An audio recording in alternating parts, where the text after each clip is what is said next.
Bienvenue dans Le Culturiste en parle, un podcast qui se centre sur le pratiquant en musculation. Dans cet épisode, nous allons parler de comment rattraper un point faible avec comme cas pratique Cédric, qui nous parle de son expérience personnelle concernant son point faible bras. Par après, la discussion se poursuivra sur le volume d'entraînement ainsi que sur le concept de gratification différée en musculation.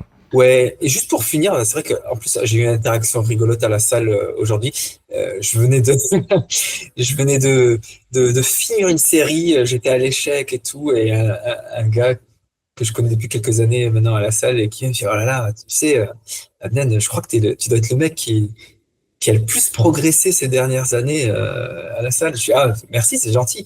Et là, il commence à me poser tout un tas de questions sur qu'est-ce que je mange, à, à quelle fréquence, est-ce que je mange des légumes congelés ou frais. Je me suis dit, mais tout ça, en fait, c'est rien, c'est pas le plus important. Je lui dis, j'essaie juste de manger suffisamment, mais pas trop. Comme quoi, on cherche tous, tu sais, le secret, le petit truc magique. Je dis, non, non, c'est juste une bonne programmation. Exactement. C'est incroyable à quel point beaucoup de personnes veulent la recette magique, en Ouais. fait, sur... Le petit je trouve que truc.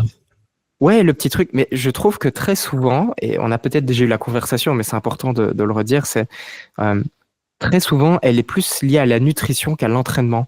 C'est-à-dire que les gens ont identifié que la clé magique, ça va être dans la nutrition.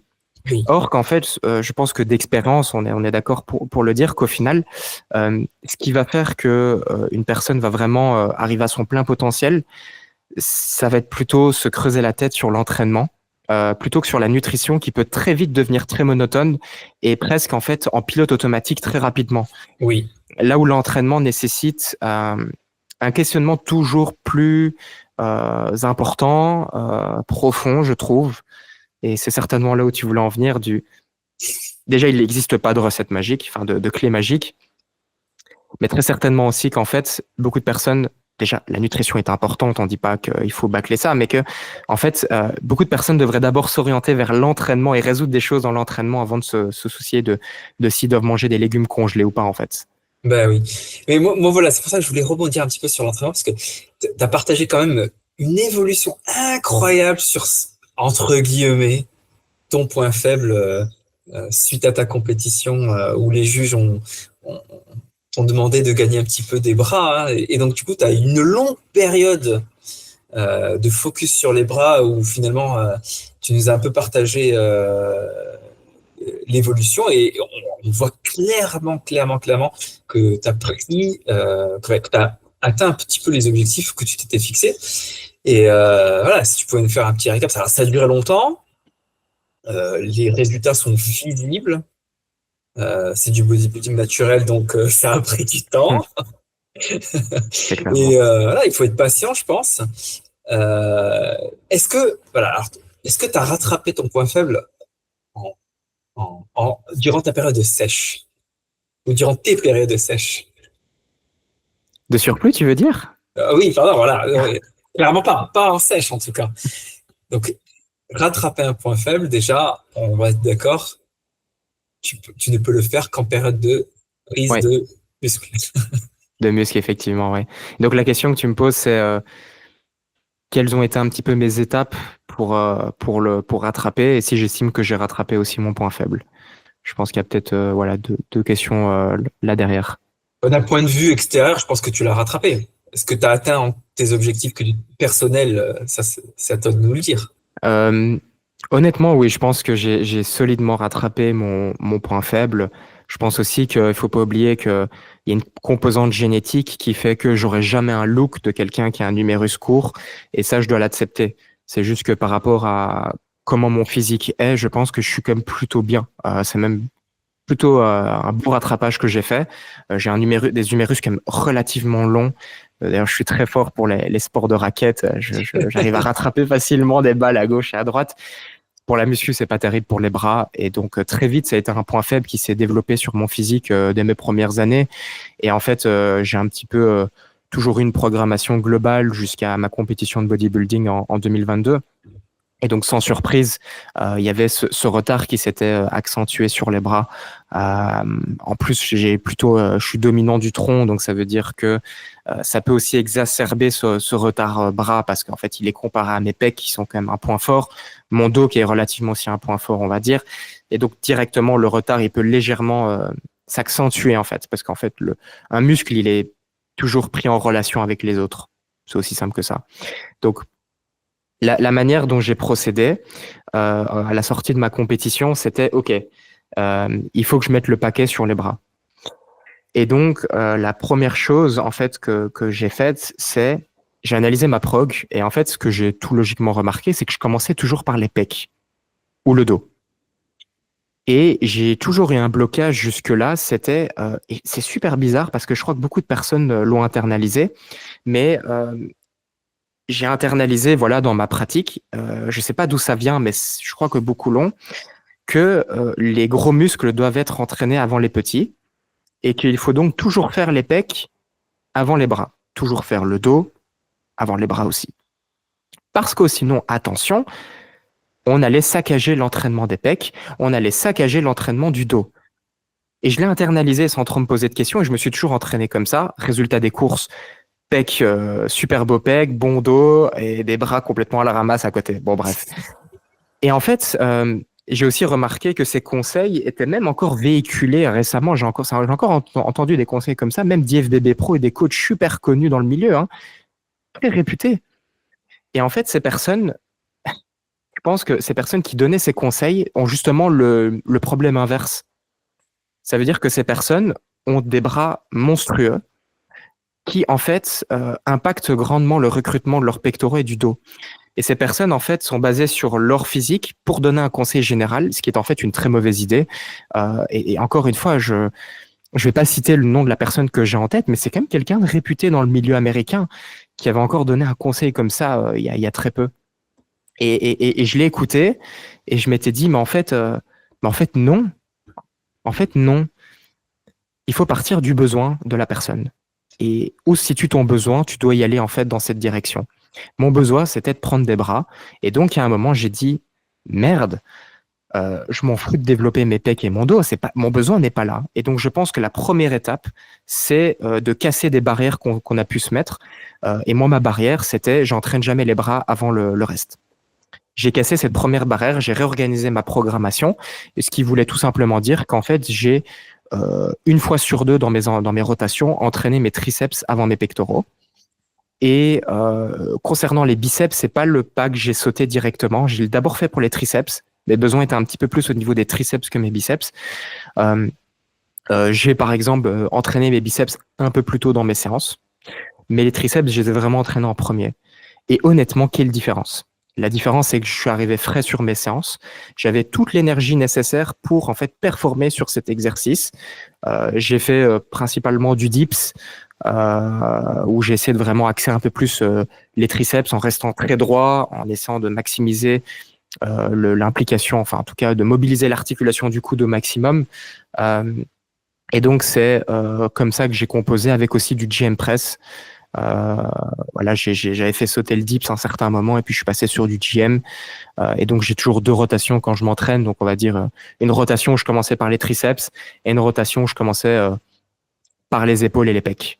Pareil, j'ai fait la même réflexion sur les épaules d'ailleurs, hein. Je n'entraîne plus mes pecs en premier, jamais. C'est soit les épaules ou les triceps. Donc j'ai vraiment changé ma philosophie d'entraînement et ça s'est super bien passé. Déjà, en fait, je me suis rendu compte que je progressais quand même relativement bien sur les pecs, ce qui est pas étonnant en soi, parce que c'est un point fort. Et donc même placé plus tard dans une séance, il va bien progresser en fait.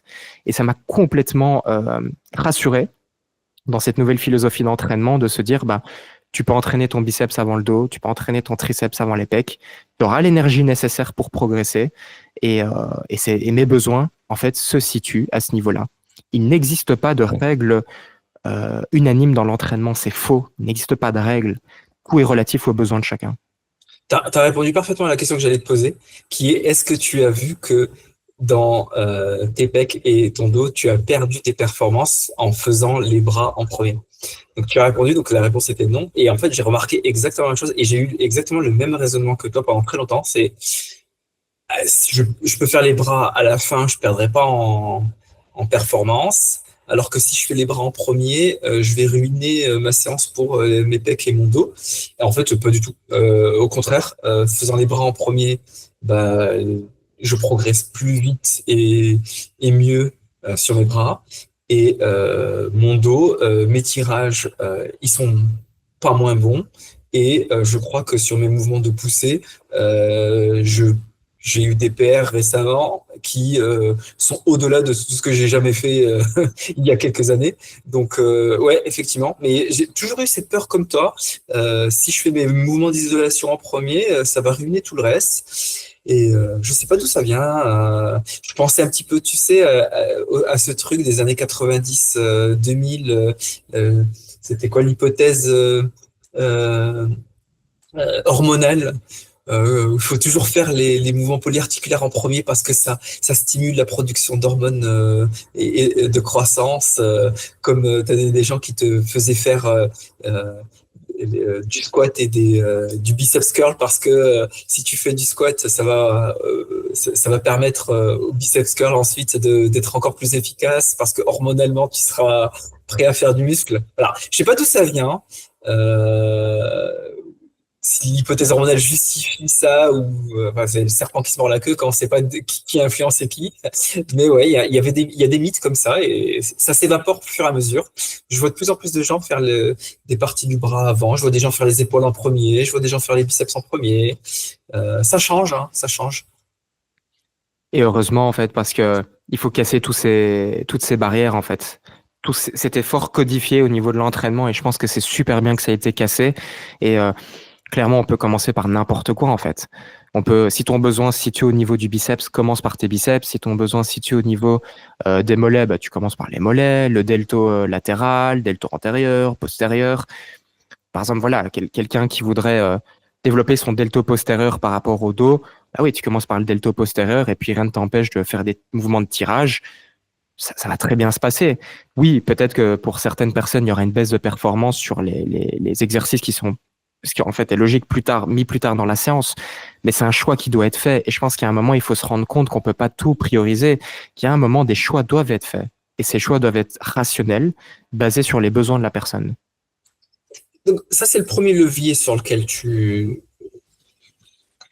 as appuyé, c'est-à-dire l'ordre des exercices. Est-ce que tu as modifié autre chose? Je pense au volume, par exemple. Est-ce que tu as rajouté des séries, enlevé des séries ailleurs? Comment tu as procédé? Eh ben, étrangement, le volume n'a pas beaucoup bougé. En fait, le fait d'avoir, je crois que pour les triceps, j'étais plus ou moins à 6, 7 séries par semaine, quelque chose comme ça, très conservateur. D'ailleurs, j'ai un grand stimulus de qualité très vite sur les triceps. Je connecte très vite. Mon besoin en triceps est relativement faible en volume de base. Mm. Et en fait, le fait d'avoir changé l'ordre des exercices, en fait, ma qualité a grandement augmenté. Et ça a été largement suffisant, en fait, pour arriver au résultat que j'ai aujourd'hui. Et donc, en fait, au niveau du volume, ça a très peu bougé, en fait, depuis 2 ou 3 ans. Je suis toujours sur les 6, 7 séries par semaine. Souvent, je fais quoi? 2 sets de JM, 2 ou 3 sets d'isolation en extension nuque ou pas. Et en fait, c'est fini. Et donc, ça a été largement suffisant. Là où peut-être j'ai procédé à une légère modulation du volume, c'est peut-être sur les muscles qui peuvent venir parasiter la récupération du triceps. Donc ici, globalement, ça va être les pecs ou les mouvements polyarticulaires de poussée. J'ai pas abusé aussi en termes de volume, c'est-à-dire que j'ai gardé mon volume habituel dans un premier temps, et peut-être que ce que j'ai fait entre-temps, j'ai peut-être retiré une petite série à gauche ou à droite pour permettre de continuer à progresser sur les pecs et sur les épaules. Voilà, une allure qui est convenable. Mais voilà, j'ai peut-être légèrement déchargé sur des muscles qui pouvaient faire parasite par rapport au triceps. Mais c'est tout. En fait, c'est tout. Et il n'y a pas besoin de se complexifier la tâche, je pense. En fait, maintenant, je pense qu'il y a probablement, c'est peut-être la question suivante aussi, c'est euh, mais est-ce que plus de volume pourrait pas être aussi bénéfique? Je pense que dans une certaine mesure, peut-être pour certains profils, mais pour le mien, en tout cas, certainement pas. parce que mes besoins se situent à un volume plutôt bas pour les triceps, modéré bas. Et j'ai expérimenté, et la question, j'ai expérimenté plus de volume. Je l'ai fait, ça s'est cassé la gueule très vite. Voilà. J'ai rajouté une série ou deux semaines après, je vais faire un deload. Et en fait, très vite, j'ai une stagnation des performances qui arrive. Donc, je l'ai expérimenté. Je pense que la question peut s'ouvrir à une expérimentation au volume. Mais soyons d'accord, je pense que la chose la plus importante reste aussi la technique. Je pense que la question du volume, c'est toujours le truc crucial. On a toujours tendance à vouloir faire jouer ce levier-là en premier. C'est toujours celui. Alors, si on a un souci, on augmente le volume. Justement, je pense que ce que j'ai appris ces dernières années, c'est que en fait, le volume, c'est le dernier levier auquel il faudrait toucher. Ordre des exercices, c'est peut-être le plus important, comme tu l'as dit. Volume, à la limite, en enlever sur certains autres groupes musculaires, mais on a toujours tendance à rechigner à enlever du volume. En rajouter, c'est toujours très facile. En enlever, c'est plus compliqué. Ouais. Et faire attention à sa technique, hein, toujours. Hein, s'il y a bien certains groupes musculaires sur lesquels il faut faire attention, c'est ceux qu'on essaye de faire progresser. Voilà, là, il faut se dire si j'ai un point faible sur les biceps, sur le dos, je sais pas quoi, peut-être que aussi il faut revoir un petit peu cette technique d'exécution, se dire est-ce que je ne pas trop sur certains exercices, est-ce que je pourrais pas aller chercher un peu plus d'étirement, etc., etc. Ouais, volume, dernier levier, quoi, en fait. Hein. On est d'accord. Dernier levier. Clairement, le dernier levier. La première chose, c'est en fait, il faut comprendre que le volume, quand tu le décortiques, il est ramené à la répétition. Oui. Mais du coup, la répétition, c'est la technique. Parce qu'une répétition, c'est comment tu l'as fait, en fait. Toutes les répétitions ne sont pas égales. Donc, la plus petite unité du volume, c'est la répétition. Mais la répétition, c'est la technique. C'est comment tu l'exécutes. Donc, pour moi, il faut toujours partir en fait de la base. Et puis après, oui, tu peux monter, monter, monter. Et effectivement, le volume peut être une variable qu'on manipule, mais certainement pas en premier. Et tu l'as très bien dit, hors des exercices, techniques, décharger peut-être les volumes, enfin, le volume d'autres muscles. Euh, et à partir de là, s'engager dans un petit surplus et se donner plusieurs années. Oui, plusieurs années. Faut être patient, faut être patient. Ah bah ouais, t'as parlé de bodybuilding naturel, donc Euh, les progrès que moi j'ai faits sont sur 2 ans, 2 grosses années de surplus. Je pense que j'avais fait une vidéo d'ailleurs sur YouTube qui expliquait, je crois que j'étais sur 110 mois de surplus. oui, mais c'est ça en fait, c'est que faudrait peut-être voilà So- avoir en tête que c'est sur du temps long, voire très long, cent- qu'il faut faire la comparaison. 110 semaines, 110 semaines, je raconte des bêtises. Je me suis fait le calcul, c'est complètement excuse-moi, je t'ai coupé, mais 110 semaines de surplus. Voilà. T'avais dit quoi? 110 mois. Ah oui, 10 ans de focus bras.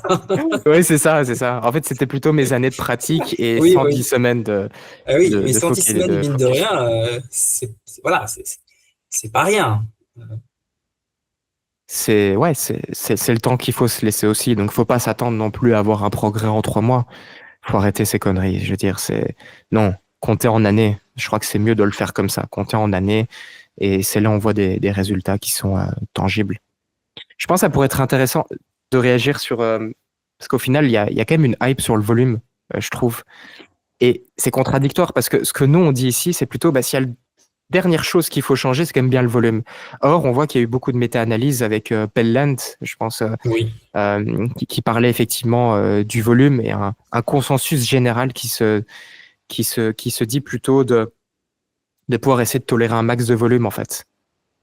Je sais pas, c'est quoi un petit peu ton avis sur la question? C'est la philosophie un petit peu de ces méta-analyses qui sont faites le plus de volume possible, faites le volume maximum que vous pouvez tolérer en fait. C'est la philosophie. Et j'ai testé ça en fait. J'ai testé je fais le plus de volume toléré. Mais en fait, du coup, qu'est-ce qui s'est passé? C'est que je pense que j'ai pas aussi progressé que ces dernières années. En fait, à un moment, je faisais tellement de volume que j'étais obligé de deload toutes les 4, 5 semaines. Euh, et en fait, quand tu deloads, c'est le résultat déjà de perte de performance sur 1 ou 2 semaines. Donc, en fait, quand tu as une semaine de deload, c'est que déjà, tu avais des entraînements qui se passaient pas bien la semaine d'avant et peut-être même la semaine précédente encore. Donc, ça fait un peu 3 semaines de perdu finalement, où tu n'as pas progressé, où tu as juste une fatigue qui a augmenté. Donc, sur un mésocycle de 6 semaines, tu as peut-être progressé 3 semaines. Tu enlèves la Mhm. première semaine qui est une semaine d'acclimatation, tu t'es entraîné plus ou moins dur 2 semaines, 3 semaines maximum. Alors que en ayant un volume qui est beaucoup plus bas que tu peux tolérer, ça fait quoi, 2 ans que j'ai des mésocycles qui font 11, 12, 13, 14 semaines, c'était le record. Donc sur 14 semaines de mésocycle, tu en as 12, 13 qui sont extrêmement productives. Je sais pas si tu entends les pompiers là, ça fait du bruit. Rien du tout. Non? Ah bah c'est Rien du parfait. tout. Non, voilà, donc c'est vrai que j'ai testé un petit peu tout. Et en plus, de toute façon, je pense que ces méta-analyses, il faut pas les prendre au pied de la lettre. C'est comme la fameuse étude sur les 42 séries de jambes, euh, où les gens ont fait 42 séries. Mais alors, est-ce qu'ils étaient à l'échec sur chacune des 42 séries? Je pense pas. Quand tu dis j'ai 42 séries à faire, tu es à l'économie sur les 30 premières, c'est sûr, psychologiquement. Je pense que quand on a 6 séries de jambes à faire ou 7 dans une séance, il y a de grandes chances qu'on soit déjà à l'économie sur les 3 premières. 42, je veux même pas le savoir. Et en plus de ça, c'est des gens qui n'ont fait que les jambes, en fait. Le reste du temps, ils ne s'entraînaient pas. Donc, c'est des programmes hyper spécialisés euh, où, en fait, ils ne font que les jambes et ils sont très loin Et puis, c'est des durées très courtes. Et c'est des études qui durent 3 mois. Est-ce qu'en 3 mois, on a vraiment fait du muscle? Ou est-ce qu'on a fait juste des adaptations nerveuses et cardiovasculaires pour encaisser les 42 séries? Et l'autre truc sur lequel j'ai un peu des doutes, c'est que, encore une fois, les influenceurs, les gens qui en parlent vont présenter un peu la moyenne. Mais dans ces gens qui font énormément de volume, tu as des gens qui ont fait du muscle, tu en as qui ont fait plus de muscles que d'autres, t'en as aussi qui en ont fait beaucoup moins et peut-être même qui en ont perdu. Mais comme on ne parle toujours que de la moyenne, on a l'impression que c'est un peu la recette magique, plus de volume, plus de volume, plus de volume. Donc moi j'ai mis des doutes là-dessus. Ah, c'est très bien justifié, je pense, ce que tu viens de dire. C'est que, parce qu'au final, on rebondit sur le sujet des points faibles, et donc la question du volume est très importante à prendre en compte. Et c'est vrai qu'il y a cette tendance du je fais plus, probablement je vais avoir plus. Sauf qu'en fait, tu fais très bien de le préciser que quand il y a des études, il faut voir un peu le contexte de ces études, la population étudiée, il faut voir la durée. Il faut aussi poser des questions pragmatiques, en fait, parce que si une étude se tient sur 3 mois, comment en fait ça peut évoluer sur 1 an ou 2, parce qu'en fait, ce n'est pas étudié sur 1 an et 2. Potentiellement des risques de blessures plus accrus, un burn-out psychologique, enfin burn-out vraiment lié à l'entraînement, c'est plutôt comme ça qu'on l'appelle, qui peut très vite arriver. Et aussi la question de la spécialisation, en fait, comme tu le dis. En fait, c'est parfois des protocoles où c'est axé sur le haut du corps ou sur les jambes. Les autres muscles sont mis à maintenance, en fait, ou parfois pas entraînés du tout. Et voilà, en fait, c'est plein de ci, de ci, et de ci, et de ci, et de ci. Et au final, tu as bien aussi expliqué la question de la moyenne aussi, en fait, où il y a des personnes, en fait, qui réagissent très mal, en fait, à ces montées de volume. Il y en a qui réagissent mieux. Et au final, je pense que si on doit garder une chose de ça, c'est plutôt l'idée générale plutôt que les résultats. Enfin, Oui. c'est plutôt la philosophie que ça dégage. Et du coup, peut-être reprendre un exemple pour moi, en fait, comme ça les gens peuvent bien comprendre. C'est, en fait, quand je lis cette méta-analyse, je pourrais peut-être plutôt me dire, qu'est-ce que je peux en retirer? En fait, l'idée de la méta-analyse, c'est si tu es capable de tolérer plus et progresser, c'est potentiellement une bonne idée. Et donc, c'est ça que je dois en retirer. En fait, les chiffres, à la limite, je m'en fous de ces chiffres. Je m'en fous que c'est 40 séries. Parce qu'en fait, je dois quand même l'individualiser à mes besoins. Moi, je sais que par nature, je suis quelqu'un qui, par ma technique et probablement ma génétique, mais le facteur technique, je pense, n'est pas à sous-estimer, je retire beaucoup des séries. C'est-à-dire que je pomme très vite, mon muscle se fatigue très vite. En fait, j'ai un rendement très élevé de l'entraînement. Donc ça veut dire que automatiquement, je sais que mes zones moyennes de séries sont souvent aux alentours des 6-7 par semaine. C'est mes zones moyennes vers lesquelles je navigue. Et donc, en fait, mon contexte, je vais prendre la méta-analyse qui peut-être les séries moyennes étaient de 25 ou quelque chose comme ça. Je dois déjà le rabaisser, le mettre à 6-7 et appliquer le même raisonnement, mais autour de 6-7 pour moi, en fait. Et c'est un peu comme ça que je peux penser les choses en se disant, bah, voilà, peut-être qu'au final, sur mes deltos latérales, j'étais peut-être à 6-7 séries par semaine. Est-ce qu'au final, c'est vrai que je pourrais quand même peut-être pas tolérer 8-9 au final, honnêtement. Et donc, du coup, bah, je peux appliquer ce raisonnement comme ça et me dire, bah oui, bah, essayons 8-9 sur le delto, je récupère très bien, je maintiens 8-9 et j'avance comme ça, en fait. Et encore, je crois que ce raisonnement est aussi appliqué sur les muscles à intérêt. Et encore une fois, sur les muscles qu'on a envie de développer sur son physique, ça aurait aucune utilité que je me pose la question sur mes pecs. Aucune utilité. Par contre, sur mes épaules, ça peut m'intéresser ou sur mes triceps. Oui. Après, là, on a parlé quand même de volume extrême et c'est vrai que t'as les gars de Data Driven Strength qui ont aussi publié quelques nouvelles méta-analyses il y a quelques semaines, qui sont beaucoup plus conservateurs, eux, par contre, sur le volume et qui sont plus dans un volume très moyen au final, où finalement, leurs recommandations, eux, c'est plus proche des 10-12 séries par semaine et ne pas dépasser les 6-7 par séance au final, parce qu'après, tout le reste, ça devient du junk volume, quoi. C'est du volume qui va générer plus de fatigue que de gains musculaires.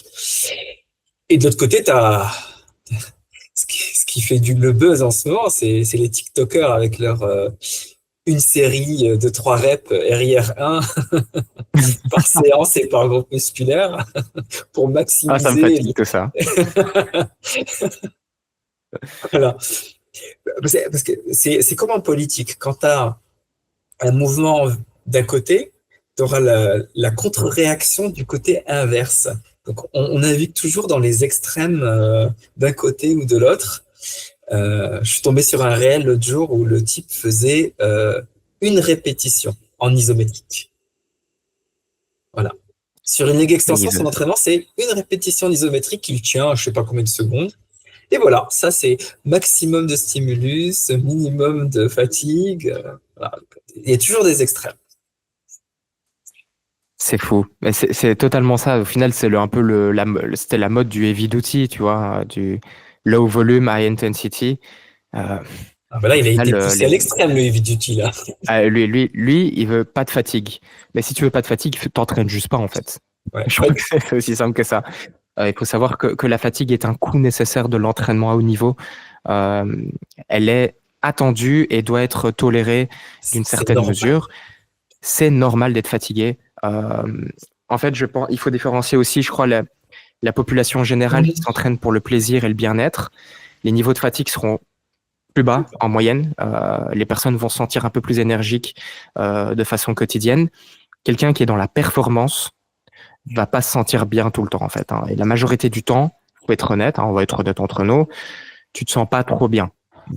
Parce qu'en fait, il y a un coût qui est immense lié aussi à l'entraînement et c'est quelque chose qui est répétitif avec un stimulus de très grande qualité, de grande intensité. C'est normal de ressentir la fatigue. Il faut pas s'en éloigner. Au contraire, je pense que ressentir une certaine fatigue est plutôt un bon signe qu'en fait, on rentre dans des zones productives d'entraînement et la méthode du heavy duty, en fait, et voilà, n'amène pas des niveaux de fatigue qui sont présents et en tout cas un minimum nécessaire et qui traduisent donc un stimulus d'une certaine grandeur qui est mesurée via le volume en fait. Pourquoi ça Encore une marche, les fois, Duty, tiens? Ça a apporté ses fruits, mine de rien. Est-ce que les pratiquants sont juste très doués génétiquement, ils n'ont pas besoin de beaucoup de séries? Ou est-ce qu'il y a autre chose? c'est malin ça. Euh, Ça fonctionne bien sur certaines personnes parce qu'en fait, il y avait un gros problème d'intensité tout simplement qui pouvait être mis dans les séries. Ça veut dire qu'avant, probablement, tu sais, les gens qui changent très vite de perspective d'entraînement sont des gens qui sont pas modérés. C'est-à-dire que c'est blanc ou noir. Donc Oui, probablement, les personnes qui ont vite sauté sur les d'outils, c'est des personnes qui par avant étaient sur du high volume, donc du protocole en plus haut volume. Ça veut dire qu'ils probablement aussi mettaient l'intensité relative de côté, donc qui en laissaient beaucoup trop en réserve et qui du coup, en passant sur un protocole avec de l'échec, ont directement vu la différence. Et c'est parce qu'en fait, la qualité des séries a grandement augmenté et a contrebalancé en fait les séries qui étaient ineffectives, enfin, pas du tout effectives auparavant.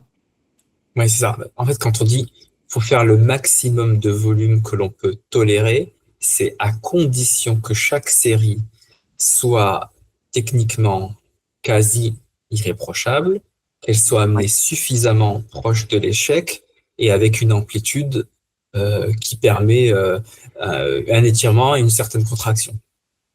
Donc, si on arrive à maximiser ces trois facteurs-là, théoriquement, le nombre de séries ne pourra pas être incroyable. On est d'accord. C'est tous les facteurs que tu as cités vont contribuer à l'augmentation de la qualité. Et qui dit augmentation de qualité dit diminution du volume, parce que chaque série apporte un plus grand stimulus au final, très clairement. Donc, je pense que là, c'est dit. Et tu sais, ces personnes qui sautent tu sais, des protocoles au volume, heavy d'outils, c'est des personnes qui se basent beaucoup sur l'émotionnel pour la réflexion. C'est-à-dire que c'est des gens qui mettent la pensée critique totalement de côté, qui réagissent uniquement sur l'émotionnel. Et par exemple, quand on voit un pratiquant comme Samuel Hartmann, qui d'ailleurs est un athlète incroyable, incroyable, vraiment génétique de fou, éthique de travail incroyable, qui lui, par exemple, base un protocole en heavy duty, c'est qu'il a la génétique pour. Je crois que ça explique 100% de pourquoi en fait le heavy duty lui convient. C'est qu'en fait, lui, son besoin en volume se situe probablement là, comme un Jeff Albert de 3DMG en fait. Oui. Et Et comme il voit des progrès, ça les motive psychologiquement et ça a un effet, en fait, c'est une boucle bénéfique, vertueuse, où génétiquement, on est plus doué sur des protocoles comme ça nous motive, cette motivation nous amène à progresser encore plus et ainsi de suite. exactement. Exactement. Euh, Par contre, là où il y a la dérive de cette pratique, c'est, on en discutait pour les points faibles, tu sais, les personnes qui donnent des conseils en disant d'entraîner jamais vos bras avant vos pecs, votre dos. La dérive, elle est présente à ce niveau-là aussi. En fait, le heavy duty n'a rien de magique. C'est juste qu'en fait, pour un pourcentage de la population, ça va être le bon protocole. Parce qu'en fait, le volume est vraiment bien calibré. Mais pour d'autres personnes, le volume n'est juste pas suffisant. Il est peut-être pas loin, mais il n'est pas suffisant, en fait. Et de dire qu'en fait, c'est la méthode pour progresser, c'est faux. En fait, ça contre, en fait, le besoin d'individualisation des variables, très clairement. Et ce qu'on a appris, je pense aussi avec les années de recherche, c'est qu'il y a plusieurs libertés sur les façons de programmer. Ça veut dire que on pourrait totalement passer de 6 séries avec une moyenne de 1 RIR à 8 ou 9 avec en moyenne 3 RIR et avoir le même résultat. Parce qu'en fait, c'est tout une question de dosage de plusieurs variables qui sont ensemble. C'est un dosage global qu'on peut modifier et qui d'ailleurs, en fait, heureusement que c'est comme ça parce que ça nous permet aussi de s'entraîner autour des blessures et d'avoir une grande liberté aussi dans la façon de programmer. Cette fameuse relation volume-intensité. Et on y revient, Ouais, on y revient. Il n'y en a pas une qui est mieux que l'autre. C'est juste qu'en fait, le dosage de l'un va conditionner le dosage de l'autre, ouais. en On peut fait. pas dire qu'il y a une méthode qui est meilleure que l'autre. En fait, au final, il faut toujours, de toute façon, j'imagine il faut obligatoirement commencer quelque part. Mais ce qu'il faut garder en tête, c'est que à un moment, il va falloir individualiser, se dire concrètement, est-ce que ça marche ou pas, et ne pas changer 30 variables d'un coup parce que on a l'impression que ça ne marche pas. Absolument pas changer 30 variables d'un coup. Ça, c'est une très mauvaise idée. On peut pas isoler le facteur qui a suscité le plus de changements en fait. Et donc du coup, ça avance à l'aveugle, donc pas très utile. Ah oui, mais donc cette question du volume est encore une fois individualisée et je crois que ça plaît pas beaucoup, ça plaît pas aux personnes d'entendre ça, qui au final, il y a beaucoup d'informations, elles veulent des réponses claires et précises. Et pour ces personnes qui, par exemple, veulent s'orienter vers des protocoles à effet de mode, en fait, hein, le heavy duty, c'est parce que ces personnes déjà mettent la pensée critique de côté, réagissent à l'émotionnel et ont besoin, voilà, d'être rassurés à travers un protocole, mais aussi un phénomène identitaire. Le phénomène Eviduti compte beaucoup sur l'identité en fait que ça fait de faire partie de ce groupe. Ça dégage des valeurs en fait. Et pour beaucoup de personnes, enfin même c'est un besoin psychologique de base, il faut le savoir. Faire partie d'un groupe, c'est super important pour l'être humain. Et donc, l'Eviduti, c'est un peu comme une famille. C'est venez dans la famille, on s'entraîne comme des durs, on n'est pas des mauviettes, on va à l'échec, on s'habille peut-être j'extrapole, mais on s'habille d'une certaine manière, on dégage un style. Venez faire partie de la famille. C'est une communauté qui est soudée. C'est une communauté aussi qui va rejeter probablement d'autres personnes. Donc il y a vraiment, ça renforce l'identité de groupe, d'exclure aussi d'autres personnes, de critiquer aussi peut-être des personnes qui ne font pas comme eux. Et du coup, ça m'étonne pas tant que ça, tu vois, quand on peut tirer tous les traits psychologiques des personnes qui font partie de ce groupe, comme les gens qui font partie du protocole au volume. Je ne cible pas que le heavy duty là-dedans. On voit que voilà, il y a tous des traits comme ça qu'on arrive à identifier. Et en tout cas, je pense que ce qu'il y a à dire pour ces personnes-là, c'est de pouvoir apprendre à se détacher du groupe et d'apprendre à se focaliser sur soi-même et au feedback que le corps te donne, en fait. Ah oui, oui. Il il y a bien des t-shirts avec Heavy Duty écrit dessus. Donc, pour sentiment d'appartenance, tu peux pas faire mieux. Je pense que porter ton Tu peux pas t-shirt faire Heavy mieux que Duty ça. et aller à la salle, Exactement, exact. bah, je critique pas parce que moi j'ai des t-shirts Renaissance Périodisation. Pareil, j'ai aussi un t-shirt Renaissance. Voilà, mais je pense que mon volume n'est plus du tout celui qui était prôné par Renaissance Périodisation. Ça m'empêche pas de porter le t-shirt non plus parce que j'aime bien. Oui, c'est ça, ça dégage des valeurs aussi. Ouais, Des voilà. valeurs d'être guidé par la science, entre Ouais, autres. Je tout à pense que fait. c'est une valeur qu'ils aiment bien retranscrire. Et voilà, je pense que c'était important, je pense aussi d'en parler parce que pour on se rend pas compte, mais chaque année qui passe, c'est aussi potentiellement beaucoup de jeunes qui rentrent dans la discipline. Et je pense que cette population est très fragile aussi. Elle peut être fortement influencée par ces mouvements identitaires, plus que peut-être une personne qui a beaucoup de pratique et qui a appris à se baser sur son feedback à lui. Oui, Je vois, encore tu vois. plus la nouvelle génération parce que leur Ouais, source d'information première, c'est les réseaux sociaux où on rentre pas dans la nuance, c'est un réel qui va te balancer une vérité toute faite et qui serait a été universelle. Voilà, ouais, ouais, mais il faut bien aussi, voilà, c'est pareil, il faut qu'il commence quelque part, mais si déjà il il faut- commence avec du heavy duty qui met de l'intensité, c'est pas, je pense qu'il y a pire comme, Honnêtement, je pense que t'as raison là-dessus. C'est mieux de commencer par du heavy duty parce que ça t'apprend quelque chose d'essentiel qui est l'intensité dans les séries. Ce sera toujours plus facile d'apprendre à bien s'entraîner intensément et de décharger un peu plus par la suite en accumulant un peu plus de volume peut-être que l'inverse. Je pense que l'apprentissage de l'intensité est une étape clé dans dans la pratique voilà, en musculation et qu'effectivement de passer par là comme une première étape est peut-être pas si mauvais au final. et encore, je dis ça, mais je pense que ça dépend encore des gens, parce que je vois des jeunes de temps en temps à la salle, des lycéens, la première haltère qu'ils touchent, tu veux pas non plus qu'ils aillent trop proche de l'échec, parce que leurs schémas moteurs sont pas faits, tout tremblote, comme quoi tout est à individualiser finalement, et que même pour un très grand départ, il Clairement. faut un truc magique. Très clairement. Et je pense que l'apprentissage moteur est tellement aussi dépendant de chacun. On a des facultés qui sont différentes en fait. Et une personne pour aller tellement vite, où l'apprentissage, généralement, c'est apprentissage moteur, et après on parle d'intensité dans un deuxième Ouais, temps. Ces personnes pourraient peut-être apprendre l'intensité beaucoup plus vite si le schéma moteur est appris plus vite aussi, effectivement. ouais, carrément, carrément. Bah, écoute, je crois qu'on a fait le tour de la question là. Ah ouais, je pense bien. Je pense que là, on est quasi sur une bonne heure et demie de podcast, je pense, à mon avis ici. Je sais pas si on a encore le temps pour un petit sujet en plus ou si on termine ici le podcast. Sur quoi tu voudrais lancer? Dis-nous tout. On parlait justement des jeunes et je trouve aussi qu'un phénomène qui prend de l'ampleur aussi, c'est le plaisir instantané. Et dans la pratique en musculation, je pense que le plaisir instantané peut venir aussi avec l'utilisation de produits dopants beaucoup plus rapidement dans la pratique. Et c'était de pouvoir peut-être toucher un petit mot dessus. On va peut-être pas s'étaler autant que sur les sujets précédents, mais est-ce que ça te dit d'un petit peu en parler? On peut. Alors, je sais pas, est-ce que c'est véritablement un problème en Europe, ça, le fait de toucher à des produits. Moi, je suis naïf.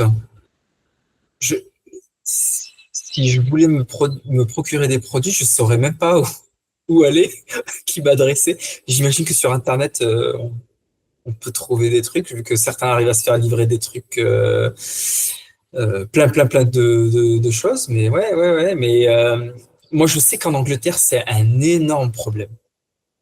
Euh, L'accès est extrêmement facile en Angleterre, aux États-Unis, au Canada aussi. Je sais que c'est assez facile aussi, mais en Angleterre, il y a un effet de mode. Alors moi, je ne sais pas si ailleurs en Europe, il y a ce problème-là, mais je sais qu'il est énorme au Royaume-Uni. Et tu as des gens dès 15-16 ans qui commencent à toucher à des peptides, des trucs comme ça. Et ouais, c'est un problème de gratification différée, inexistant chez beaucoup de gens. Euh, et ça, c'est un problème qui touche les jeunes, qui touche aussi beaucoup d'adultes. Oui, bien sûr, Mais dans tout, hein, clairement. ouais, dopage, changement de programme très rapide parce que on veut tout de suite trouver la suite de trucs magiques, alimentation. C'est, c'est relié au final, c'est ça que tu es occupé à dire, c'est que Ouais, il y a des patterns qui se répètent chez certaines populations, c'est culturel, générationnel. C'est clairement. Il y a aussi la politique de santé publique. Je pense que tu l'as très bien dit. En Angleterre, l'utilisation de produits dopants est tolérée. Elle est tolérée à usage personnel. Et mm, cette politique de santé publique, probablement, je vais utiliser du conditionnel, pourrait avoir un impact sur l'utilisation personnelle, parce que vu qu'elle est tolérée, on peut peut-être plus se sentir libre aussi de s'orienter vers ça. Euh, Encore une fois, j'utilise le conditionnel, j'ai pas envie de trop m'avancer. D'où peut-être la différence peut-être qui peut être perçue entre l'Angleterre et peut-être des pays comme la France ou la Belgique. Et il y a aussi plutôt une réputation dans les pays de l'Est, peut-être aussi une culture physique aussi très prononcée là-bas, où peut-être on a tendance à plus vite s'orienter aussi vers ce genre de produits. Et donc, comme tu l'as dit, un phénomène culturel aussi qui est présent. Ah oui, il y a des effets de mode. Quand les, ça circule chez dans les vestiaires. C'est. D'ailleurs, une fois, un truc qui m'a énormément choqué aux États-Unis. J'étais allé m'entraîner dans une salle et dans les vestiaires hommes, il y avait des petites poubelles. Tu sais, les poubelles que tu trouves dans les hôpitaux pour les déchets, style seringues et compagnie. La première fois que je voyais ça dans une salle de sport, j'ai dit, oui, c'est un autre monde. C'est totalement un autre monde et je trouve ça tellement dommage quand des jeunes s'orientent vers ça tellement tôt parce que pour moi, tu gâches tous les apprentissages que la musculation peut t'offrir en fait.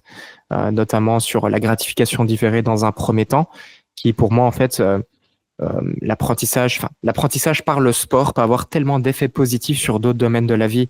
Donc, dans une génération aussi, où on est encore plus connecté aux réseaux sociaux, qui au final grillent notre circuit de la dopamine.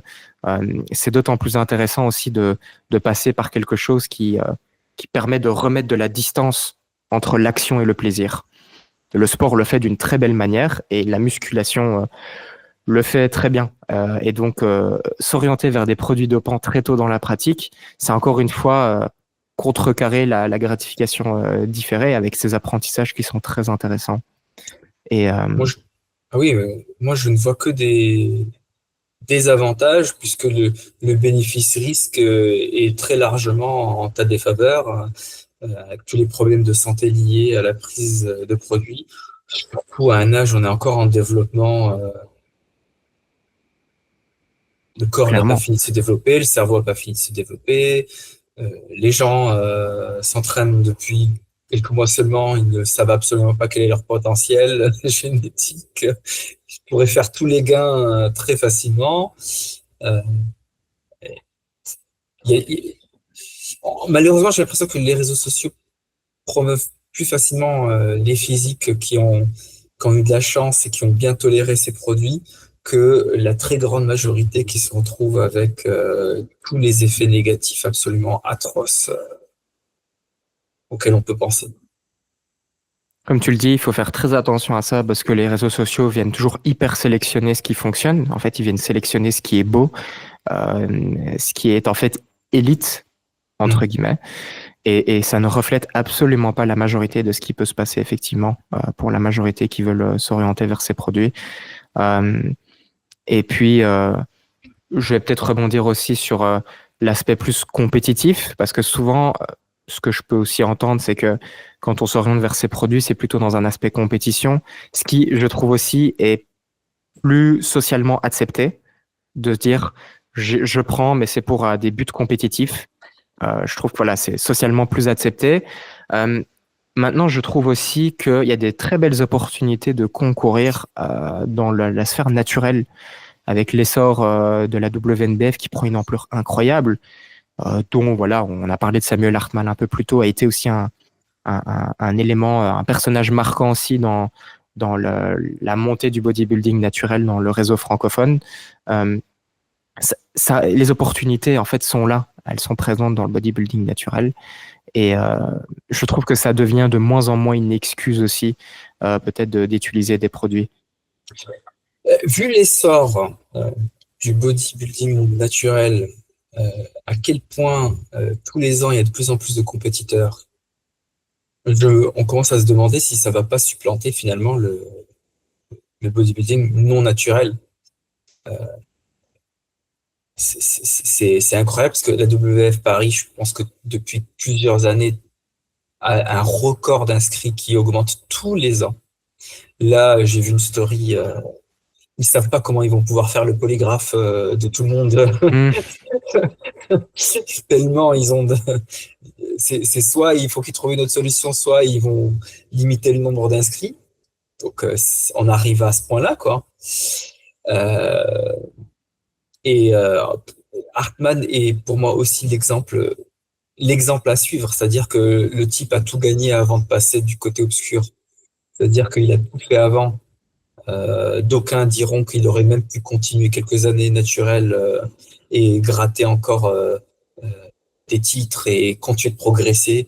Il a choisi de s'arrêter là et de passer à une étape autre. C'est son choix, mais on ne pourra pas lui dire que il a tout, il doit tout aux prises de produits, c'est pas vrai. Pour l'instant d'ailleurs, en termes de prise de produit, il n'a encore rien gagné. Mais bon, vu le bonhomme, je vois pas comment ça sera pas un athlète incroyable. Mais lui, c'est l'exception à la règle en fait. C'est l'exception. très clairement. Pour un Samuel Hartmann, il y a des centaines de compétiteurs qui ne devraient jamais toucher au produit et qui devraient d'abord se concentrer sur essayer de faire du mieux possible en naturel. Si tu gagnes pas une compétition en naturel, je sais pas comment tu vas en gagner une On est en non tellement d'accord natif. là-dessus. En fait, je suis totalement d'accord avec toi là-dessus. Pour moi, en fait, si t'es pas capable de gagner en nati, qu'est-ce que tu espères avec des produits, en fait? Qu'est-ce que tu espères? Pour moi, la sélection, enfin, pour moi, le jugement, enfin, tu dois se dire, est-ce que je vais du côté obscur ou pas, ça doit se baser là-dessus, à des fins de compétition. Il faut se tester en nati. Déjà, ça oblige d'atteindre un très gros niveau nati. Donc, en fait, ça nécessite déjà de comprendre tout, tout de la musculation pour arriver à un haut niveau nati en musculation. Euh, c'est de comprendre l'entraînement, c'est de comprendre la nutrition, la psychologie derrière la pratique, la récupération, consolidation d'habitudes, plein de choses, plein de choses. Et à partir de là, la personne qui a gagné des compétitions en nati a le profil parfait pour se renter vers autre chose. Avec quasi une garantie de faire quelque chose de sympa au niveau, en fait. une fois qu'on a déjà gagné plusieurs fois en Nati. Mais voilà. Comme tu dis, Hartmann, c'est une exception. On va dire que c'est un parcours quasi parfait, en fait. C'est le parcours modèle pour quelqu'un qui veut s'orienter vers le côté obscur. Ouais. On on n'est pas du tout dans quelque chose où on a envie de vous inciter à faire ça. Le message que vous devez garder, c'est essayer de rester éloigné de ça le plus possible. Et ne touchez jamais à ça. Le C'est la message, meilleure chose. c'est justement l'inverse. Si t'es pas Hartmann, si tu t'en Oui, approches pas, laisse tomber pour le moment, quoi. ouais, Tu réfléchiras quand tu deviendras champion du monde. clairement. C'est à partir de ce moment-là où tu peux commencer à réfléchir. De Et toute, pour moi, t'en feras justement, pas une ça, carrière de toute façon, hein, clairement, clairement. Et donc, du coup, au final, c'est toujours de vouloir griller les étapes et c'est ça le problème. Et pour moi, l'utilisation des produits dopants va accentuer des problématiques psychologiques qui sont déjà présentes. Parce que si une personne n'est déjà pas capable d'attendre 10 ans et à faire des compètes nati, il y a déjà un problème psychologique pour moi qui est présent. Il y a déjà des problèmes. Et pour moi, l'utilisation des produits, c'est encore une fois un court-circuit pour essayer d'avoir du plaisir, un petit peu des shots de dopamine assez instantanés, qui va venir au final accentuer ces problèmes qui étaient déjà présents en étant naturels. tu avais parlé de Voilà. Pour moi, il n'y a rien de bon. Ouais, Ta dose fera plus l'effet psychologique escompté, tu vas augmenter et ainsi de et suite. voilà. Et ainsi de suite, et ainsi de suite. Toutes les merdes qui viennent avec. Ouais. Très bien. Je sais pas si tu voulais rebondir sur quelque chose d'autre là-dessus. Non, je pense il est temps que j'aille manger. Pareil, je vais aller Ma manger aussi. profil de produit à moi, du Bah riz, du écoute, c'était en poulet. tout cas, c'est, oui, on change pas une recette qui gagne, comme on dit. Ce sera pas de bolo aux légumes pour ma part. Pour de nouveau pas changer quelque chose qui fonctionne bien. C'est ce que j'allais Très dire. bien, mais en tout cas, ça a été un plaisir de faire le podcast aussi avec toi. Je pense qu'il a été très riche. Je pense qu'on a exploré plein de choses différentes.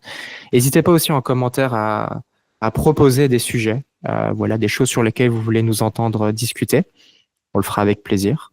Je sais pas si tu as un petit mot de la fin. Non, posez vos questions, c'était cool. Bah, en tout cas, merci pour votre fidélité et on se dit alors à très bientôt pour un nouvel épisode du Culturiste en parle. Salut.